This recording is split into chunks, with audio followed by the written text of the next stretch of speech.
আল কারামা versus Bashundhara Kings আজ রাত 11:30টায় সুহেম bin Hamad stadium দোহা থেকে সরাসরি আপনি দেখবেন টি স্পোর্টসে। কেন বসুন্ধরা কিংসের জন্য কাজটা একটু বেজায় অন্য রকমের, তার কারণ তাদের কোচ নিয়ে যে জটিলতা তৈরি হয়েছে সেটা নিয়ে আমরা নিশ্চয়ই কথা বলবো। আমরা শুরুটা আসলে কোন পয়েন্ট থেকে করতে পারি? আমরা শুরু বোধহয় করতে পারি আবাহনী লিমিটেডকে দিয়ে। না, আমি আপনার প্রশ্নের উত্তরটা আগে দিয়ে আসতে চাই। কেন বসুন্ধরা কিংসের এই কোচ নিয়ে যে ঝামেলা সেটা তাদেরকে প্রভাব ফেলতে পারে? বসুন্ধরা কিংসের কোচ হিসেবে আপনিও সেই শোতে ছিলেন, সেরহিও ফেরিয়াসের নাম ঘোষণা করা হয়েছিল এবং গতকাল আমরা একটা সোশ্যাল মিডিয়া পোস্ট থেকে দেখতে পাচ্ছি যে ইরাকি এক ক্লাবে ভদ্রলোক জয়েন করেছেন। এবং এই ম্যাচটার আগে বসুন্ধরা কিংসের কোচ হিসেবে ওই ফারিয়াসের থাকার কথা ছিল। এটা যে থাকার কথা ছিল না, এটা বসুন্ধরা কিংস সম্ভবত আরো সপ্তাহখানেক আগে জানতে পেরেছিল। আর এটা ওইটা না, কাপড় ধোয়ার একটাই সলিউশন, চাকা অল ওয়ান। এই জায়গায় ঘটনাটা কি হয়েছে এটা নিয়ে পরিষ্কার করে বসুন্ধরা কিংস নিজেরাও কিছু বলে নাই, ওই কোচের পক্ষ থেকে কিছু জানা যায় নাই, কোচের এজেন্টের কাছ থেকে কিছু জানা যায় নাই। সম্ভবত আজকের যে ম্যাচটা এটার জন্য তাদের অপেক্ষা। বসুন্ধরা কিংসের এই ধাক্কাটা এখন তাদেরকে কোনো একভাবে সামলে নিতে হবে। তারা নিশ্চয়ই প্লেয়াররা জানতো, কিন্তু সেটা মিডিয়াতে বা সরব হয়েছে গিয়ে পরে। এই যে ফারিয়াস, তার আবার একটা অতীত রেকর্ডও কিছুটা আছে যে তিনি একবার যখন পোহাং স্টিলার্সের হয়ে চ্যাম্পিয়ন্স লিগ জিতেছিলেন, এরপরে তিনি ওই ক্লাবকে বলেছিলেন, চ্যাম্পিয়ন্স লিগ জেতার পরে ক্লাব ওয়ার্ল্ড কাপ খেলেন, ক্লাব ওয়ার্ল্ড কাপে থার্ড হইলেন। এরপর তিনি বললেন যে আমার ভাই কিছুদিন একটু বিশ্রাম লাগবে, আমি একটু ব্রাজিল যেয়ে কিছুদিন থাকবো। ব্রাজিল যেয়ে কিছুদিন থাকার নাম করে তিনি দেখা গেল যে মধ্যপ্রাচ্যের এক ক্লাবে 9 দিনের একটা ব্যবধানে তিনি ওইখানে যোগ দিলেন। এইখানেও প্রায় একই রকম ঘটনা সম্ভবত ঘটেছে। একটা জেন্টলম্যানস এগ্রিমেন্ট ছিল, সেখানে কন্ট্রাক্ট পেপার পাঠানো হয়েছে, কিন্তু যতদূর জানা যায় এখনো পর্যন্ত আনঅফিসিয়ালি সেখানে ফারিয়াস সাইন করে নাই। ইন দ্য মিন টাইম সম্ভবত তার কাছে এর চেয়ে বেটার একটা অফার চলে আসার কারণে তিনি সম্ভবত ওই ক্লাবে গেছেন। তবে এই সব কিছু আমরা অফিসিয়ালি বোধহয় পরে জানতে পারবো। এখন এই ম্যাচে এটার প্রভাব আসলে কতটা পড়বে? হেড কোচ ছাড়া আপনার আল কারামার সাথে যেহেতু ম্যাচটা এবং কাতারে গিয়ে খেলতে হচ্ছে, যেখানে প্রচন্ড গরম এবং খুব বেশি ট্রেনিং করার সুযোগ পায়নি, দলটা গেছে ওখানে 2 দিন আগে।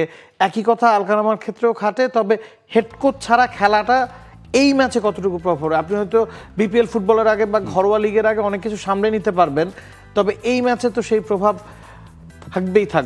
থাকবেই আবার থাকবে না। মানে ধরেন এই কোচ যদি এই 11 তারিখে গিয়ে কাতারে 2 দিন প্র্যাকটিস করাতেন দলকে, 10 তারিখ আর 11 তারিখ, তাতে কি বা এমন আহামরি যেত আসতো আমি তো জানি না। কারণ এইখানে যে 16 জন আসলে দেশ থেকে গেছেন, এরপর বিদেশি ফুটবলাররা পরে গিয়ে এখানে যোগ দিয়েছেন, তাদেরকে আসলে ওই আগের মেমোরি থেকে খেলতে হবে। যে অ্যাসিস্ট্যান্ট কোচরা এই মুহূর্তে এই দায়িত্বটা পালন করছেন, তারা জানেন, বেশিরভাগ প্লেয়ারকেই চেনেন।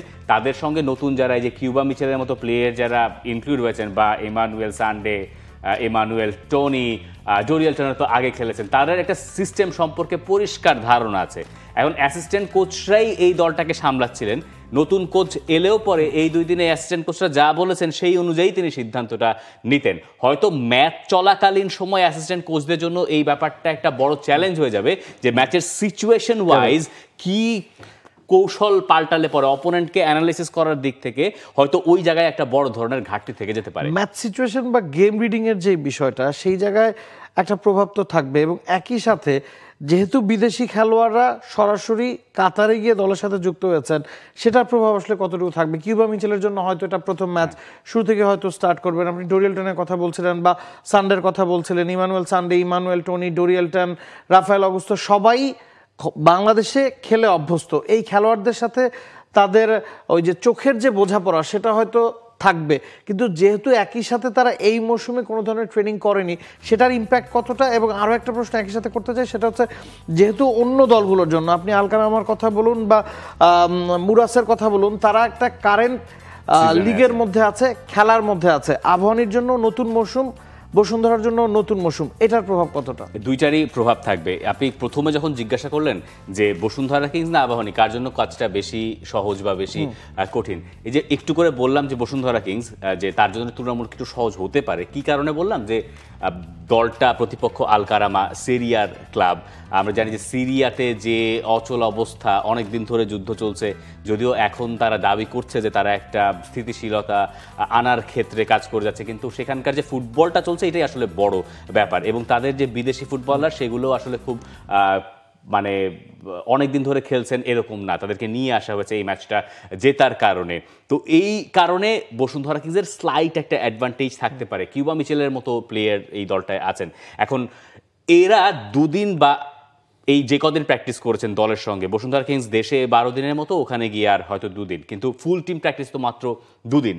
বসুন্ধরা কিংস আন্ডার প্রিপেয়ার্ড, এটা কনসিড করেন, এটা একদম সহজ কথা, কিন্তু এইটা আবার তাদের জন্য সাপে বর হতে পারে। এর আগে আমরা বসুন্ধরা কিংসকে বারবার দেখেছি, তারা যতবার এই ধরনের টুর্নামেন্ট খেলতে গেছে ওয়েল প্রিপেয়ার্ড তারা ছিল, মানে ম্যানেজমেন্ট থেকে ফুল সাপোর্ট দেওয়া হয়েছে এবং তাদেরকে যেভাবে রাখা হয়েছে, তাদেরকে যেভাবে আপ্যায়ন করা হয়েছে, এরপরের রেজাল্টটা আসে নাই।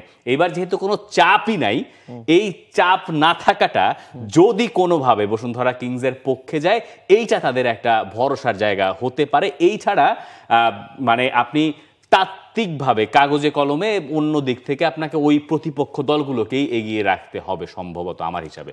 এবং যেহেতু সিরিয়ার ফুটবলের কথা আপনি বলছিলেন, এই দলটা সেখানে এই মৌসুমে রানার্স আপ হয়েছে, তবে যতটুকু দেখছিলাম যে সিরিয়ার লিগটা একটু ভিন্ন রকমের। গ্রুপ পর্ব বা রাউন্ড রবিন লিগ শেষে প্রথম 4টা দল চ্যাম্পিয়নশিপ প্লে অফ খেলে, সেখান থেকে কিছু পয়েন্ট ক্যারিও করে, এবং সে কারণে মানে রাউন্ড রবিন লিগ শেষে তারা কিন্তু টপ ছিল, এবং ওই চ্যাম্পিয়নশিপ প্লে অফের পরে তারা রানার্স আপ হয়েছে। সিরিয়ার লিগটাকে কিভাবে মাপবেন এবং সেই তুলনায় এই দলটার সাথে বসুন্ধরার ফাইট করা আসলে কতটা ডিফিকাল্ট? সিরিয়াল লিগটাকে মাপার দিক থেকে দেখেন আপনি, বাংলাদেশ প্রিমিয়ার লিগের মান কমেছে, গত 3-4 বছরের লিগের মান নিম্নগতির দিকে গেছে। সিরিয়ান লিগটা মাঝখানে অনেকটা দিন বন্ধ রাখতে হয়েছিল। সিরিয়ান লিগটাকে মাপার একটা জায়গা আছে যে সিরিয়ান ফিজিক তো আপনি পাল্টাতে পারবেন না। মধ্যপ্রাচ্যের দলের সঙ্গে খেলতে গেলে বাংলাদেশি ফুটবলারদের যে ফিটনেসের বা ফিজিকের যে পার্থক্যটা থাকে সেটা তো থাকে। সিজন একটা চলছে আর একটায় কমছে, মানে একটা বন্ধ হয়েছে সেখান থেকে স্টার্ট হচ্ছে, সেটার ভিতরে একটা তফাৎ আছে। কিন্তু এইগুলোর পরও যেটা একটু আসার খবর যে বসুন্ধরা কিংসের ক্যাপ্টেন তপু বর্মন বলছেন তারা ওখানে জিততে গেছেন, কিন্তু কথা হচ্ছে যে এই জিততে গিয়ে জিতে আসতে পারাটাই এখন তাদের জন্য একটা বড় চ্যালেঞ্জ। আমরা আসলে ঢাকাতে প্রায় 2 সপ্তাহের মতো ট্রেনিং করেছি এই ম্যাচ নিয়ে, 12 তারিখের ম্যাচ নিয়ে। তো এখানে আমরা অনেক ভালো ট্রেনিং করেছি, 2 বেলা করেও আমরা ট্রেনিং করেছি। তো ওভারঅল সব কিছুই ভালো হয়েছে আমাদের, এবং আসলে ম্যাচ অনেক ইম্পর্টেন্ট কালকে আমাদের দেশের জন্য এবং ক্লাবের জন্য, যেটার জন্য আমরা এখানে এসেছি। এবং আমি মনে করি আমার টিমের প্রত্যেকটি প্লেয়ার এটা নিয়ে খুবই সিরিয়াস এবং চিন্তিত, কারণ কিভাবে আমরা কালকে ম্যাচটা খেলবো, এবং আসলে ম্যাচটা আমরা জয়ের জন্য এখানে আসছি। তো ওভারঅল আমি যদি বলি আমাদের টিম কম্বাইনটাও ভালো আছে, কারণ কালকে আমরা সবার সাথে একসাথে ট্রেনিং করছি, সেটা আমরা সবাই দেখেছি যে আসলে খুবই পজিটিভ এবং সবার ভিতরে একটা অন্যরকম ফিল আছে টিমের জন্য। তো আশা রাখি ভালো একটা রেজাল্ট হবে কালকে। আশা রাখছেন। গরমের কথাও বলছিলেন যে অনেক গরম। এই মধ্যপ্রাচ্যে খেলার একটা মানে অভ্যাস বসুন্ধরা কিংস আস্তে আস্তে তৈরি করছে। এই ক্লাবটা তরুণ, এই ক্লাবটা মধ্যপ্রাচ্যের দলের এগেনস্টে এই নিয়ে তৃতীয়বারের মতো খেলতে যাচ্ছে। এর আগে শারজা এফসির বিপক্ষে চ্যাম্পিয়ন্স লিগের প্লে অফে দলটা 2-0 গোলে হেরেছিল। নেজমের সঙ্গে গতবার চ্যালেঞ্জ লিগের গ্রুপ স্টেজের ম্যাচে 1-0 গোলে হারতে হয়েছিল। একটা ছিল ইউএইর ক্লাব, আরেকটা লেবাননের ক্লাব। এবার তাদের প্রতিপক্ষ সিরিয়ান ক্লাব। এবং বসুন্ধরা কিংস এর আগে কখনোই এমন যায় নাই যে তারা এএফসির কম্পিটিশনে কোয়ালিফাই করতে পারে নাই। এইবার সেরকম একটা শঙ্কার মুখোমুখি, তাদেরকে আসলে লড়াইটা করতে হবে জানপ্রাণ দিয়ে। আলকার, আমার বিষয়টা যতটুকু আরেকটু দেখছিলাম যে এই দলটা সিরিয়ান লিগে মানে সবচেয়ে বেশি শিরোপা জিতেছে আলজাই 17 বার, তারা জিতেছে 8 বার। তবে শেষবার তারা ট্রফি জিতেছে 2008-09 মৌসুমে, গেলবারই শুধুমাত্র রানার্স আপ হয়েছে।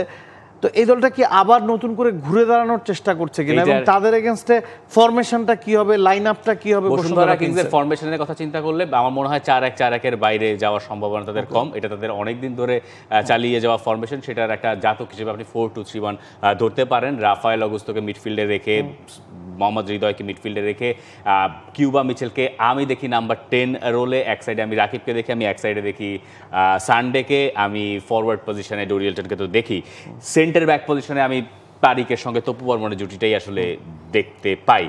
রাইট ব্যাকে তাজ, লেফট ব্যাকে সাদ, আর গোলকিপার তো গোলকিপার। এখন দেখার বিষয় যে বসুন্ধরা কিংসের 11টা কি হয়। খুব বেশি পরীক্ষা নিরীক্ষা করার সুযোগ আসলে এখানে বসুন্ধরা কিংসের এখানে আমার কাছে মনে হয় ইমানুয়েল টনি না তপু বর্মন বা তারিক কাজী কোনজন স্টার্ট তারিক করেন আর তপুর বা টনিও partnership বাইরে I guess থাকেন better. কিনা এটা আসলে একটা বড় বিষয়। এছাড়া তো মোটামুটি লাইন আপটা সেট আপই করা আছে। হ্যাঁ, সেট আপ মোটামুটি করা আছে। এখন দেখার বিষয় যে বসুন্ধরা কিংস আসলে এই ব্যাপারটা ওইভাবে অনুধাবন করতে পারছে কিনা, যে এই ম্যাচটা না জিতলে পরে তারা কিন্তু এএফসির কম্পিটিশনে কোয়ালিফাই করতে পারবে না, যেটা তাদের জন্য একটু অন্যরকম। তারা গতবার লিগে থার্ড হয়েছিল, এই সুযোগই তাদের পাওয়ার কথা না, এটা খেলতে পারারই যদি কথা না। মোহামেডান খেলতো। সেইখানে এই সুযোগটা তারা পেয়ে গেছে, সেই সময় তার সুযোগ কাজে লাগাতে পারে না। আমরা বসুন্ধরা কিংসে বারবার দেখেছি তারা বহু মানে ভালো জায়গা থেকে তারা এই টুর্নামেন্টে কোয়ালিফাই করতে পারে না। গ্রুপ স্টেজে লাস্ট ম্যাচ ড্র করলে হয়, হেরে গেছে, পরের রাউন্ডে যেতে পারে নাই। গ্রুপ স্টেজের লাস্ট ম্যাচ জিততে হবে, জিততে পারে নাই, হেরে বসে আছে।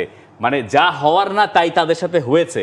এখন এবার যা তাদের সাথে হওয়া উচিত সেটা হচ্ছে হেরে যাওয়া, সেটার বিপরীতে তারা মানে এইটাকে ট্রাম্প করতে পারে কিনা, এইটা হচ্ছে দেখার বিষয়। For more updates, subscribe to our YouTube channel and click on the bell icon. Follow us on Facebook and Instagram. Download T-Sports app to enjoy exciting games and highlights.